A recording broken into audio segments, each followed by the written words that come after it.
welcome. This is Angular Service. This is a little project I made just to kind of explain the ins and outs of Angular. Just a small little presentation I'm going to show you and a little bit of a demonstration. If anyone wants to uh, join and do it with me, give me one quick second. I'm going to have to find. I'm going to put it on the chat.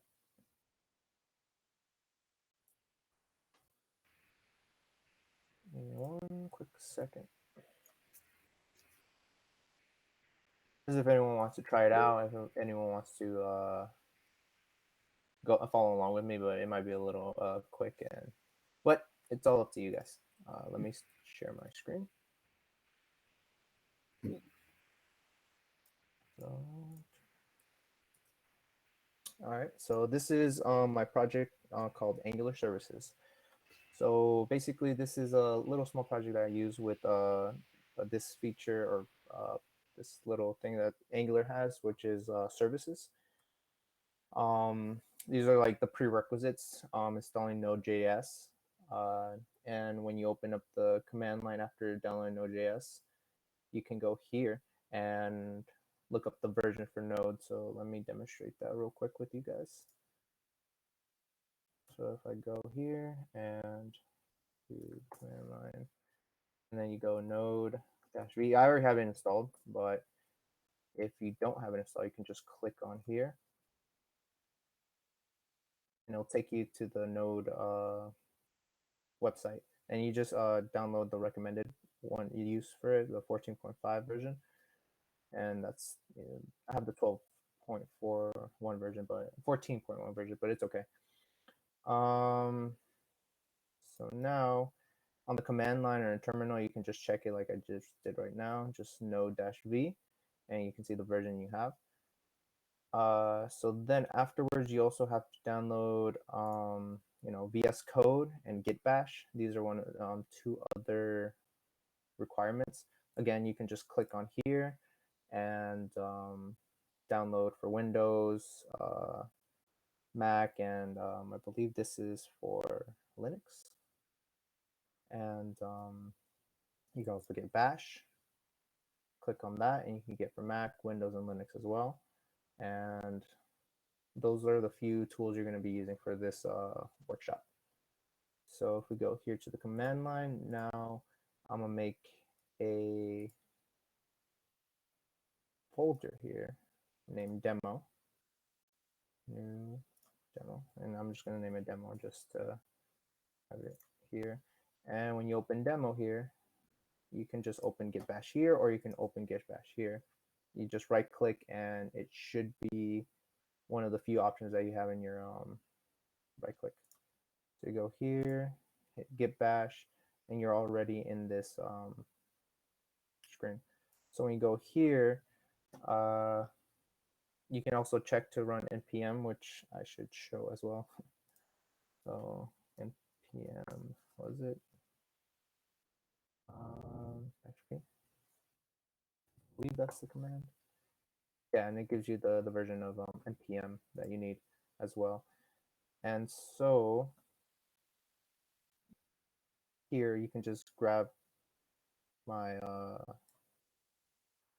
the link for my Git repository. You can go to the repository itself and get it from here. Just copy the link here, or you can just copy it from this whole command here. Just git clone and go to your git bash and just type it in git clone, and you can just right click and paste the repository there, or the whole command there if you'd like.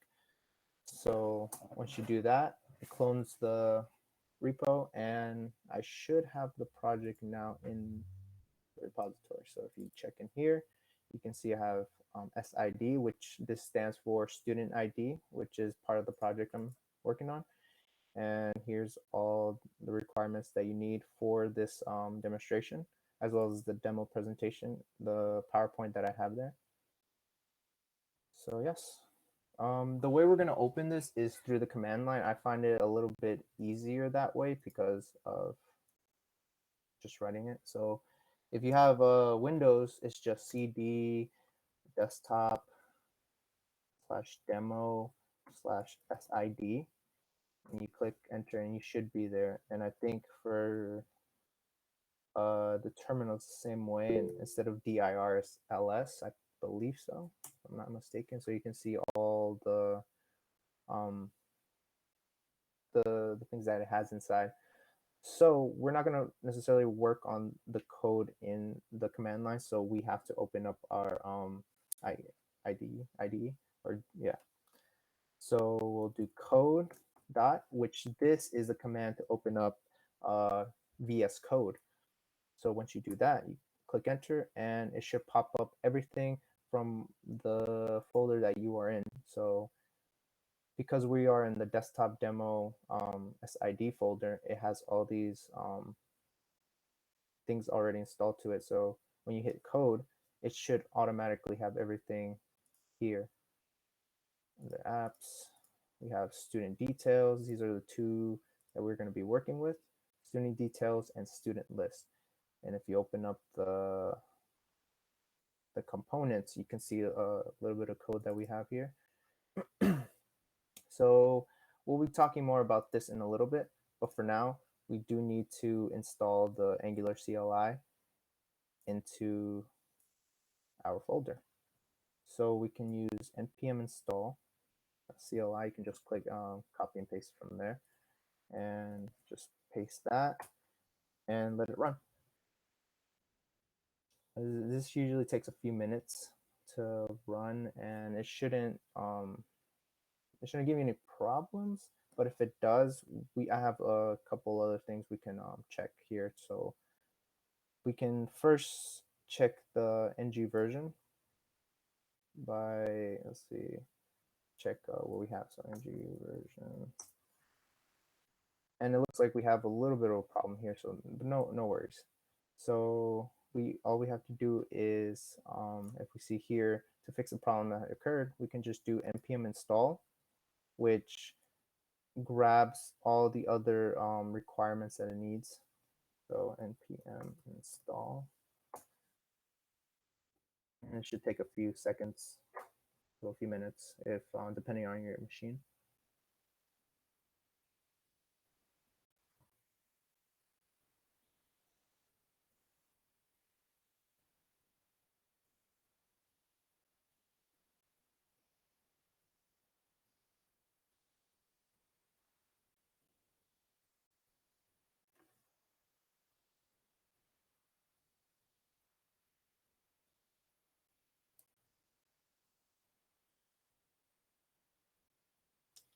Hope everyone's doing okay today. But yeah, it should be done in a few seconds there. And it says it has a little bit of vulnerabilities. No problem. We just have to use the global install g npm, and that should fix it. All the vulnerabilities are done, and all we have to do now in this slide, here, it's actually here, we do ng-serve -o. Now ng-serve is to open up the HTML file in your browser, and the -o just automatically opens it instead of it having the link and you just copy and paste it. So it's much easier if you just do ng-serve -o, and it should greater. We also have to copy this, actually. Let's see. Did you say warning use? Yeah. You can do this and just paste it in there, and that should compile it.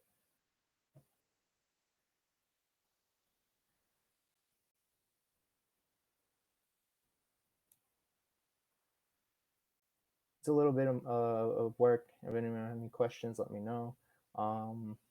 But this usually is the way I do it. Usually I just do a shorthanded way, but that's after we've already, if you already had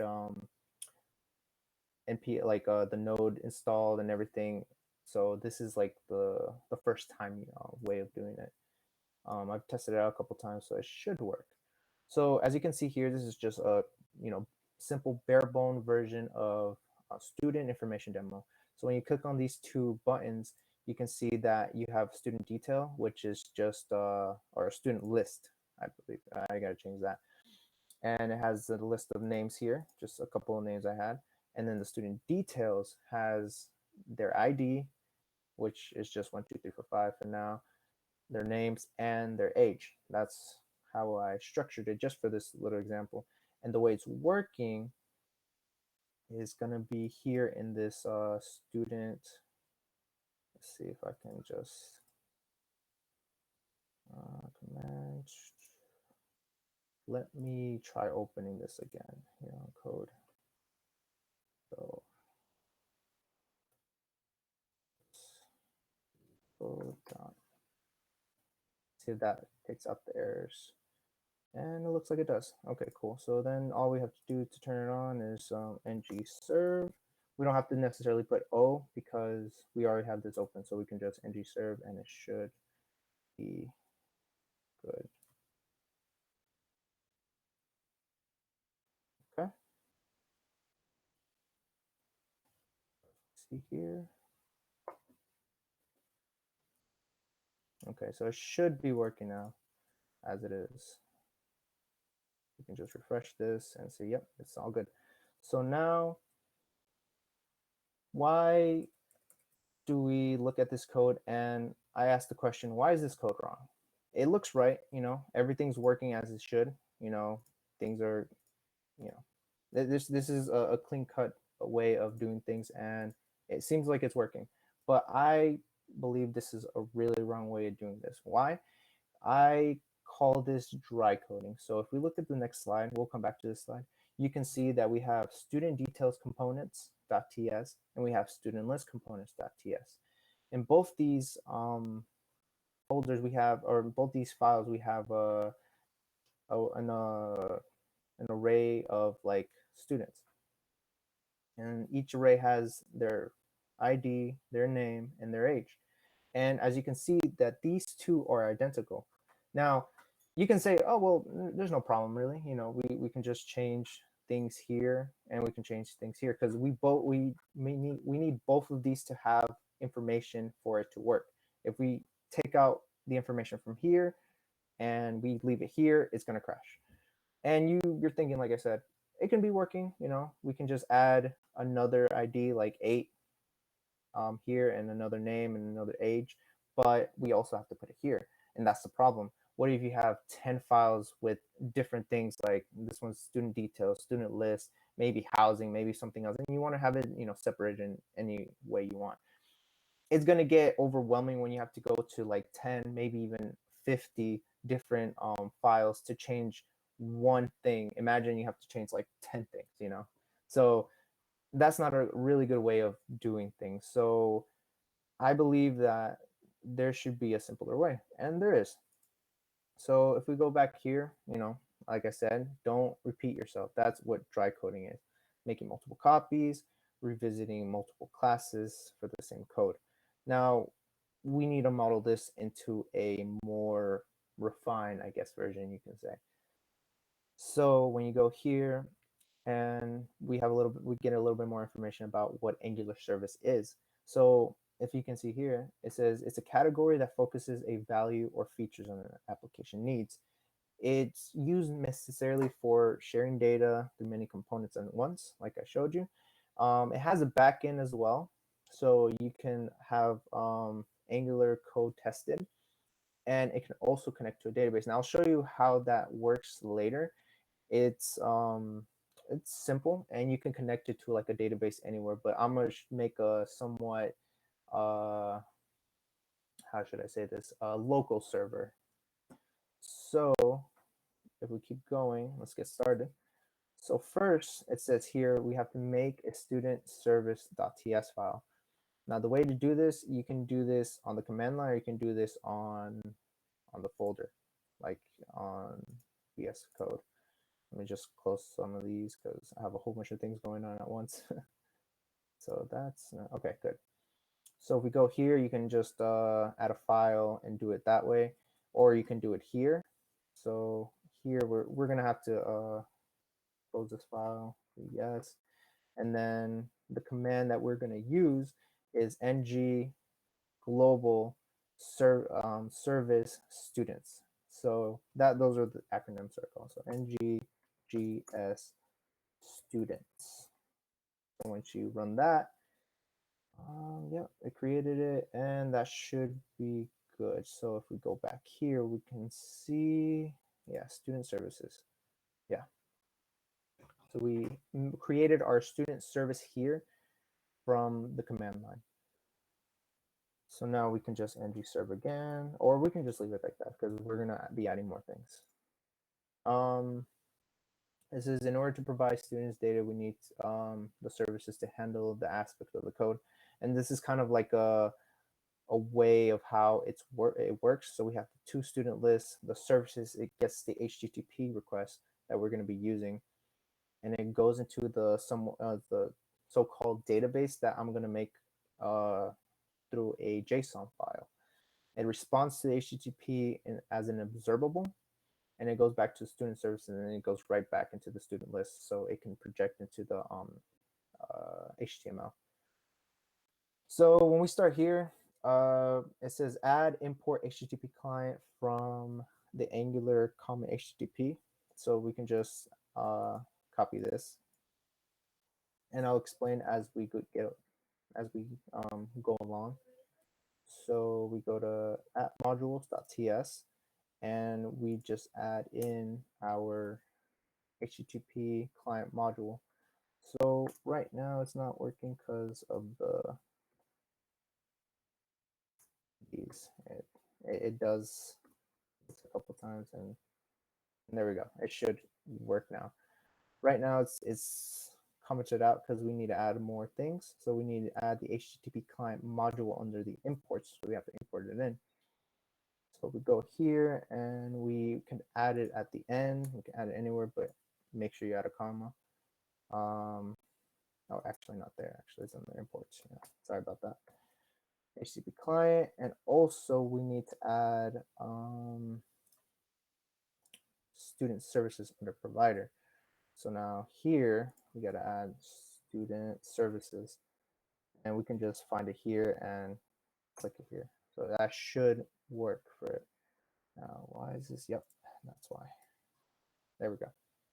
So as you can see now, all of that's done. So this is for adding the declarations into the student components, the student list and student details, the import for the HTTP client module that we're going to be using, and the provider is obviously the student service. So we just save that, and we continue with the slides. So let's see, declaring dependencies for services. Okay, so right here in the student.service.ts under the constructor parameters, we type in private HTTP client and add it into the imports. So if we go to studentservices.ts, the folder, let's see, studentservice.ts right here. And then it says under the constructor, we have to add private HTTP colon HTTP client for it to work. So under the constructor, we do that. So paste it in there. And again, it's going to give you an error because we still have to add more components into it. So it says make a GET request. So again, this will help when having a URL and getting the data into the database. And we don't have a server until we make one. And it's obviously going to be under JSON. It's going to be in a JSON style file. So we got to make a get student down here. Get student. And then let's see. And once we do that, curly braces, and we have to add a return statement of this.http.get.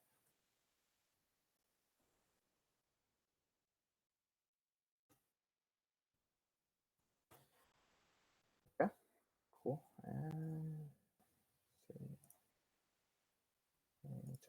there we go. Yeah, we had to import that too. So right now it's going to give you an error. Don't worry about that. We'll come back to that.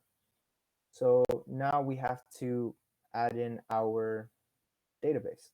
So under the assets, we have to make a folder named data, and we make a JSON file named students. And this is the information that we're going to be using, which is basically information we had in the other files. So if we go here and we add a new file under assets. So we go new file, or my bad, it's gonna be new folder. New folder, we call data. And under that data folder, we're gonna do new file, and we're gonna name it student student.json. And in here, we can just copy and paste this in order just to make things quickly. So right here we have the list of IDs, names, and ages for our JSON file. So if we keep going and we go back to the student services, and now we have to add the URL. So right here we add private URL string, and then this is the link that we add, the so-called link to grab the data from the database per se. So if we go back to student services and we go private underscore URL, and then we do string equals assets slash data slash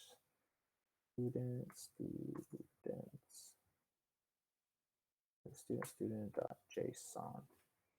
And then here we have to add this dot the URL, and that fixes that problem. So it's grabbing the get students from this HTTP client or HTTP get, and the parameters are the URL. So how do we use this? So we keep going and we move on to the observables. So now if you hover over the get method, you can return, it says right here, it shows you right here, it returns an observable. Let's see, the get method. Wait, right there, it gives an observable. So we have to make an observable for the student.ts file. So now we create an interface, and this way I'm going to show you just the clean cutter way, just adding a new file and doing student.ts, right? I believe so. Yeah, and that's going to be our interface. And in our interface, we're going to add in our variables from ID and what is base, name, string, age, and number. So we just copy that down, put it in here, and we'll forget about it really. There we go. So now, if we go back to the student.service.ts file and add in the student interface with an array to get the student services, it returns an observable. So it shows you here a diagram how it works, just so people don't get lost, like me sometimes. So we go here and we add in the observable now. So we go here, we do a colon, and we add in observable, and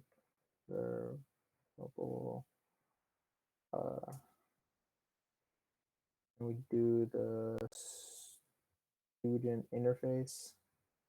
So we were stu interface. And we add in the brackets because this is an array. And then let's see, what's the error going?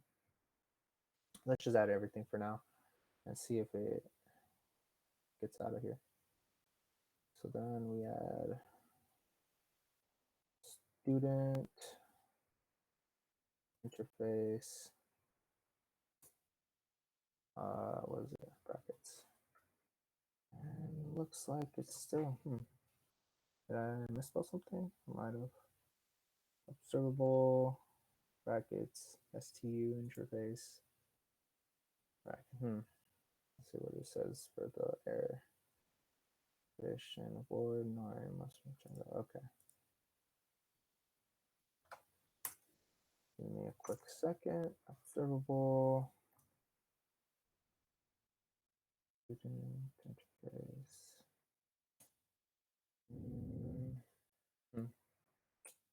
Seems like it's not wanting to go through. Let me just student. Get student observable. Oops.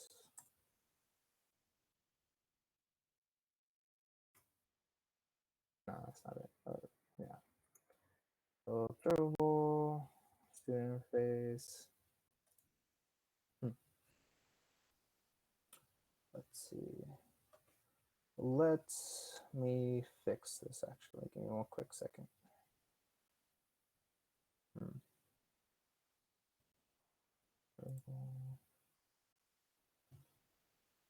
Oh, import observable.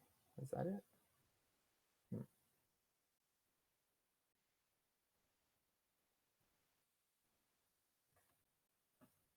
Student interface slash student. That's there. I think you're missing the return statement. Am I? Return this. Yeah, return this. Right. Okay. Yeah, that's the this done. No, that one doesn't need a return. Oh, right. No, at the start. At the start. Yeah, there we go. There we go. Thank you very much. So yeah, so return this .get student interface, and then we get the URL. So now we move on into the next part. So now we have to subscribe to it. Now what that means is it needs to grab it and add the data into from the JSON file to the interface to get all the components and go back into the HTTP as we saw back here. So it goes back from the database and then it goes to the HTTP, to the student services, and back into the student list. All right. Here. So here we have the subscription. So we can add a private student service here in the students and the, where did I leave it? So go here, let's see, student, see, add private student and constructor parameter and add this. So public student, constructor private, student services, okay. So student list component, I think it's here, yeah. So we go here and yeah, it is here. So we delete all the information from both these tables, right? From the student list and from the student details. I think I hit, yeah. There we go. Save those. And then here, we in the constructor, we add student services. Let's see, student services and student services. So that's going to be the name.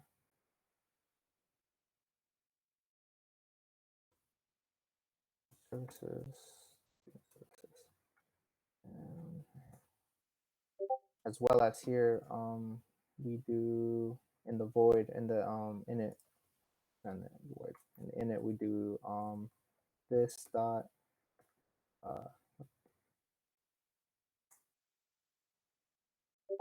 I'll explain this in a little bit after I write it down.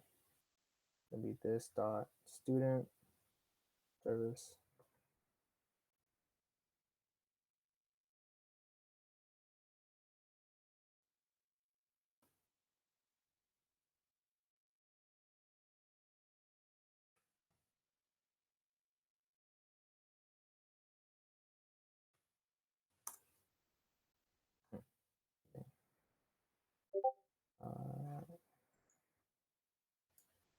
Sorry about that. Let's see, student.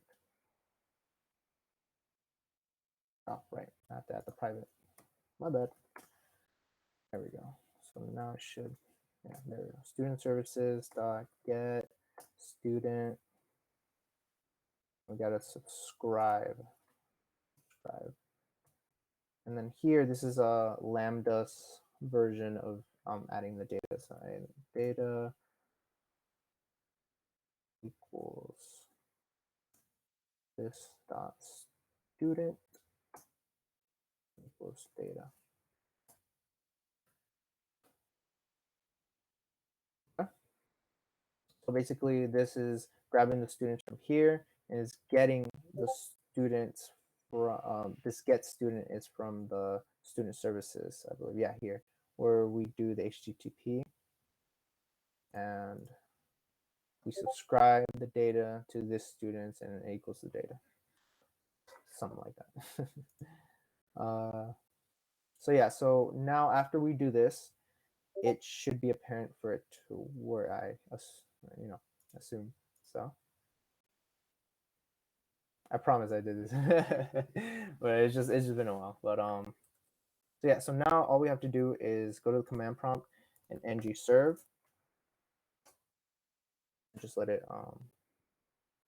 let's see, just serve copy and let it compile.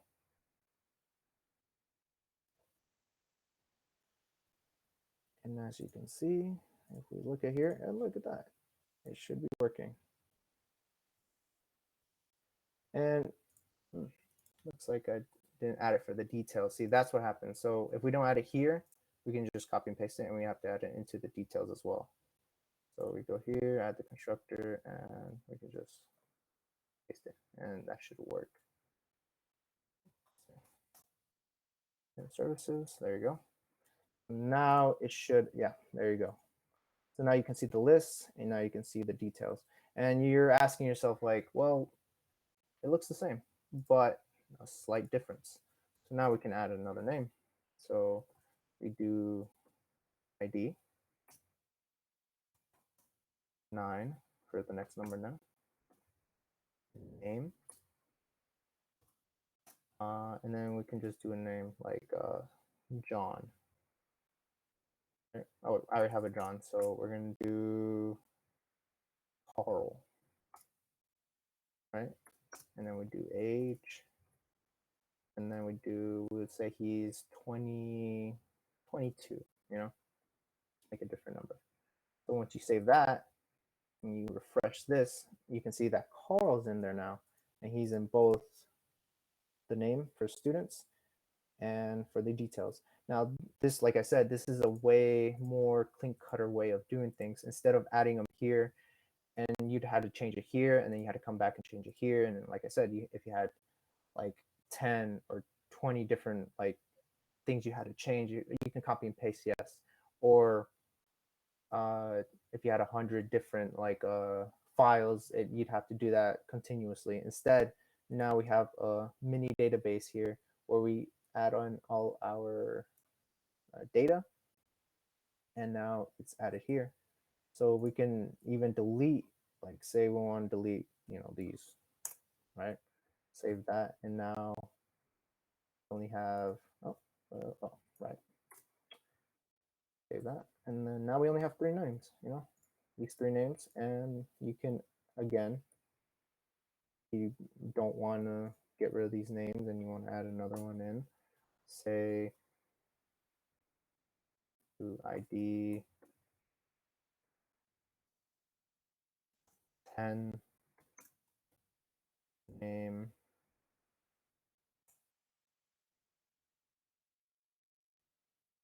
this person Zach. Do that. Age, let's say he's the youngest out of everyone, so we do 20, right? Save that.